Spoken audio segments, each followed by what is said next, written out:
করা যায় সেভাবে তিনি সোজা করে রাখলেন। উনি হুমায়দা সাঈদী রাসূলের সালাতের বিবরণ দিচ্ছেন, আর উনি বলছেন আমি সবচেয়ে ভালো জানি। উনি বলছেন আমি সবচেয়ে ভালো জানি।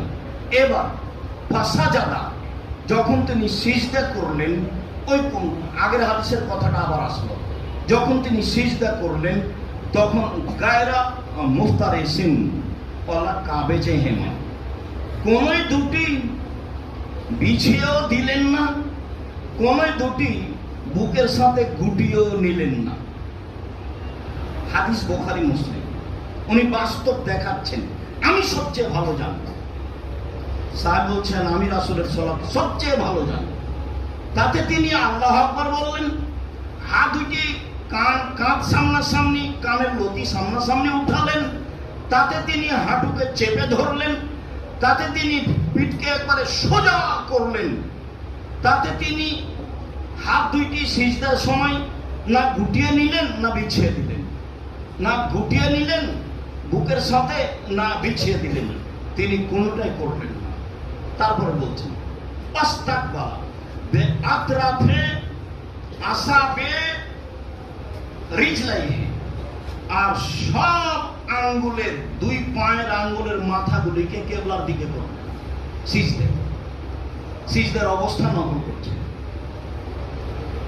না হাত দুটি গুটিয়ে নিলেন না হাত দুটি বিছিয়ে দিলেন। তাহলে কি হবে? সে অবস্থা রাখলেন।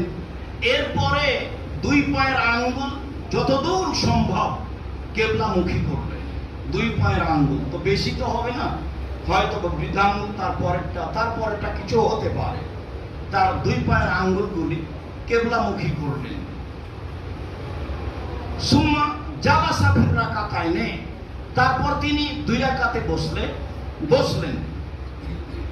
ইফতারাসা রিজলাহুল ইসরা, তিনি তাতে বাম পা বিছিয়ে দিলেন। নাসাবাল ইউমনা, ডান পা খাড়া করে রাখলেন। সুম্মা জালাসা ফির রাকাতিল আখিরা, এবার তিনি শেষ রাকাতে বসলেন। প্রত্যেক যে রাকাতে সালাম আছে সেটাই হলো শেষ রাকাত। যদিও আমরা একটা আলোচনায় বুঝেছি যেখানে দুই বৈঠক আছে, তার শেষ বৈঠক হলো নিতম্বের উপরে বসা। অত্র হাদিসে এটাই কিছু প্রমাণ হয়। তবে আরো হাদিস যা এসেছে আবু দাউদ তিরমিজিতে, তাতে যেখানে সালাম আছে সেটাই হলো শেষ বৈঠক। তার বসার গতি এই জন্য এরকম, তাই একটু